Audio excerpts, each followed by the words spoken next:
Gold, trusted gold buyers. మీరు తాకట్టు పెట్టిన బంగారాన్ని విడిపించి ఈ రోజు ఉన్న మార్కెట్ ధరకు కొనబడను.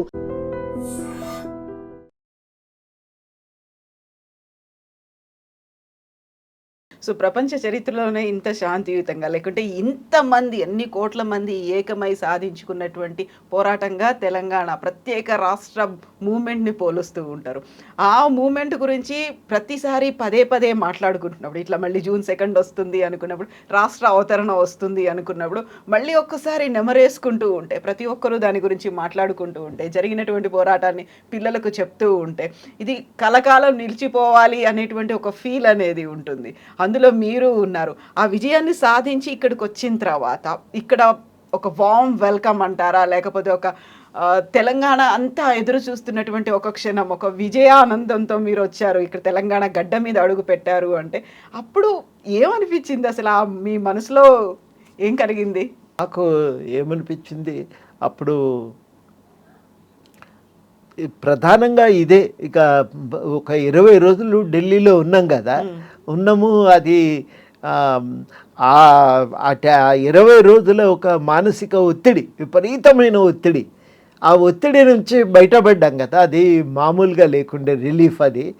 ఆ రోజు మేము జైపాల్ రెడ్డి గారిని కలిసినాము ఆ రోజు ఢిల్లీలో. కలిసి ఆయనకు థ్యాంక్స్ చెప్పి, అట్లాగే సుష్మా స్వరాజ్ గారిని, తర్వాత అప్పుడు బీజేపీ అధ్యక్షులు రాజ్నాథ్ సింగ్ గారు ఉన్నారు, వారిని కలిసిన తర్వాత సోనియా గాంధీ గారిని కలిసినాం. ఆ ఫోటో నిన్ననే ఎవరు తెచ్చిచ్చింది నాకు, ఆమెతో కలిసి ఫోటో దిగినాం. అంటే ఒక్కసారి ఆ టెన్షన్ నుంచి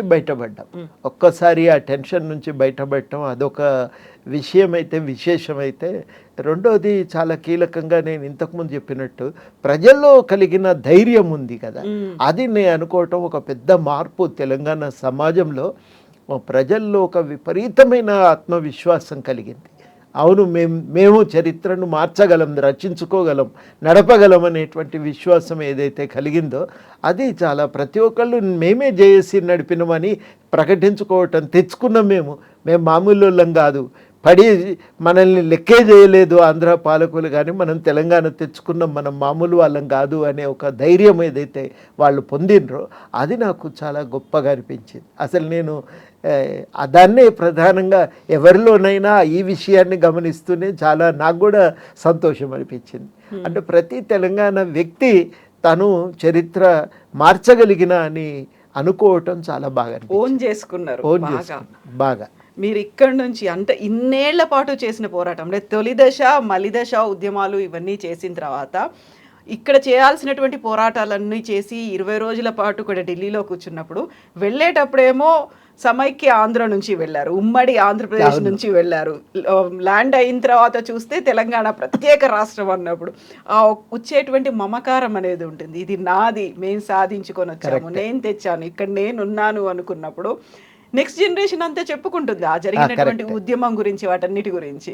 అదే ఢిల్లీ ఎయిర్పోర్ట్కు పోయి మేము सिक्योरिटी चेक పోతుంటే తో आप लोग आपका తెలంగాణ లేకర్ జారే వాపస్ అంటే వాళ్ళు ఆ సెక్యూరిటీ గార్డ్స్ అందరూ మాకు చెప్తుండే, శుభాకాంక్షలు తెలియజేస్తుంటే మాకు చాలా ఆనందం అనిపించింది. మన పోరాటానికి గుర్తింపు దొరికింది అని. అదైన తర్వాత ఇక్కడ దిగంగానే ఇక్కడ జనమంతా వచ్చి మమ్మల్ని ఎత్తుకొని గన్ పార్క్ దాకా తీసుకొచ్చాను.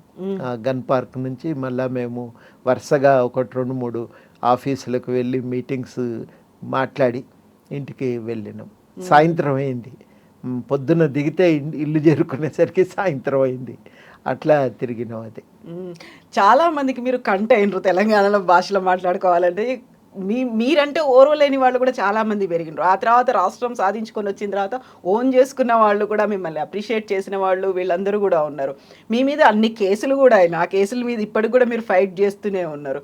ఈ ఫైటింగ్లు, ఈ కేసులు ఇవన్నీ చూసిన తర్వాత ఇప్పుడు ఒక పెద్ద రిలీఫ్లా అనిపిస్తుందా? ఇప్పటికి కూడా ఇంకా చేయాల్సినటువంటి పోరాటాలు ఉన్నాయి, లేకుంటే ఇంకా మనం మళ్ళీ యాక్టివ్గా ఉండాలి, ఆ రోల్ ప్లే చేయాలనేది? మీరు అక్కడ తెలంగాణ జేఏసీ చైర్మన్గా ఉన్నారు, అంతకుముందు ప్రొఫెసర్గా ఉన్నారు, ఇప్పుడు మళ్ళీ ఎమ్మెల్సీ అయినరు, మళ్ళీ డబుల్ అయిందా రెస్పాన్సిబిలిటీస్? సరికొత్త రెస్పాన్సిబిలిటీ వస్తుంటే ఏమనిపిస్తుంది?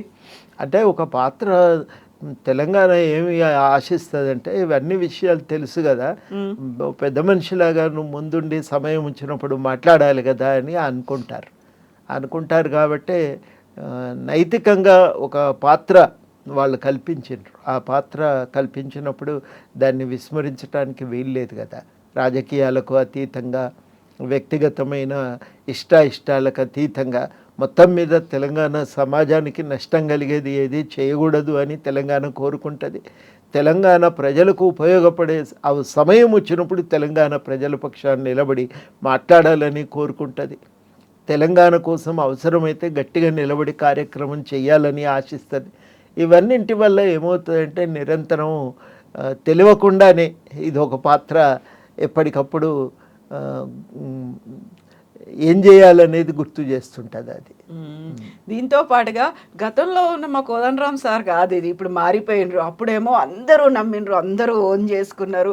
Professor Kodandaram, JAC chairman Kodandaram. ఇప్పుడు మారిపోయినరు అని అన్నప్పుడల్లా అది కూడా మేము మళ్ళీ మీ దగ్గరకు వచ్చి మీతోనే అంటున్న వాళ్ళు, మీ వెనకాల అనుకునే వాళ్ళు ఏమనుకుంటారు అప్పుడు మీరు? మారినరు అనుకునే వాళ్ళు తక్కువే కానీ ఎక్కువ మంది ఏం లేరు అట్లా. కానీ ఒక బరువు నెత్తినేసిపోయే వాళ్ళు ఎక్కువ ఉంటారు. నువ్వు చేయకపోతే వాళ్ళు చేస్తారు, నువ్వు చేయాలి, నువ్వు మాట్లాడాలి, ఇది నువ్వు చేయాల్సిన పనే, ఇంకోళ్ళతో కాదు అని అట్లా నెత్తిన పని వేసిపోయేటోళ్ళు రోజు 2-3 అన్న ఎదురవుతారు. అది ఉంటుంది కదా, ఏం చేస్తాం, మొయ్యాలి అది. అంటే ఇక తెలంగాణ తేవటంతో అయిపోయిందని కాదు, తెలంగాణ తెచ్చినాం కాబట్టి ఈ పని కూడా మీరు చేయాలి అనేది ఇంకా ఇప్పటికీ కోరుకుంటారు. అది జరుగుతూ ఉంటుంది కదా. సో కోదండరామ్ గారు ఏం మారలేదు, అలాగే ఉన్నారు. మారలేదు, అట్లనే ఉన్నాము. అదే అప్పటికి ఎట్లా ఉన్నామో ఇప్పుడు కూడా అట్లనే ఉన్నాము. ఏం మారలేదు, మారవలసిన అవసరము లేదు. మారటం తెలంగాణ సమాజ నైజం కూడా కాదు అది. కాబట్టి అదే ఒక్క తెలంగాణలో అది సాధ్యం. ఒక మామూలు మనుషుల్ని గుర్తించి గౌరవించి వాళ్ళకు స్థానం కల్పించి ఒక బాధ్యతల్ని తినేసి వాళ్ళతో ఆ పనులు చేయించటం అనేది తెలంగాణలో సాధ్యం. అది వేరెక్కడ కూడా మీరు చూడరు. ఆ రకంగా తెలంగాణ సమాజము గుర్తింపు ఇచ్చింది, బాధ్యతలు తినేసింది. ఇప్పటికీ నువ్వు ఎందుకు చేయవని శాసిస్తుంది కూడా, అది కూడా ఉంది కాబట్టి అది ఏమనిపించదు, అది మనం చేయాలి కదా అని అనిపిస్తుంది. అంతకంటే అప్పుడు ఇప్పుడు రాళ్ళు పడ్డా కానీ అని కాదనుకొని ముందుకెళ్తా అంతే. అది ఇది నిన్ను కాకపోతే వాళ్ళని అంటామంటారు, తెల్లారుచ్చి మళ్ళీ అట్లుంటుంది అది. కాబట్టి అవి తప్పదు. ఇక ఒక పాత్ర, ఒక బాధ్యత తప్పదు అది. అవంటిని చాలామంది ఏమనుకుంటారంటే నేను వాటికి అతీతంగా ఆలోచించాలనుకుంటారు, కానీ సాధ్యం కాదు అది సాధ్యం కాదనేది తెలియదు చాలామందికి. నేను దానికి దాటి మాట్లాడటం కుదరదు, మాట్లాడి వ్యవహరించటం కూడా కుదరదు. ఆ బాధ్యతను గుర్తెరిగి వ్యవహరించాల్సిన అవసరం నా మీద ఉంది. సైలెంట్ అయిపోయినరా కోదండరామ్ గారు? ఎందుకు మాట్లాడట్లేదు? ఎందుకు సైలెంట్ అయ్యే అవసరమే లేదు. కాకపోతే మునుపటికి ఇప్పటికి ఒక తేడా ఏంటంటే, మునుపు ఏందో ఏ పని ఉన్నా కానీ చేయాల్సి వచ్చేది, ఏ పని ఉన్నా బయట మాట్లాడాల్సి వచ్చేది. ఇప్పుడు అవసరం లేదు, గవర్నమెంట్కు చెప్పగలుగుతున్నాం, మాట్లాడగలుగుతున్నాం. కాబట్టి వాళ్ళు కూడా అదే అంటారు, నువ్వు బయట నాకు ఏదన్నుంటే మాకు వచ్చి చెప్పు అంటారు. కాబట్టి ఎక్కడ కూడా మౌనంగా ఏం లేవు.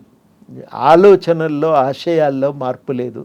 మునుపు ఎట్లాగా పనిచేసినామో ఇప్పుడు కూడా అంతే. కాకపోతే ఏంటంటే గవర్నమెంట్ దాకా వెళ్ళి చెప్పటానికి వెసులుబాటు ఉంది.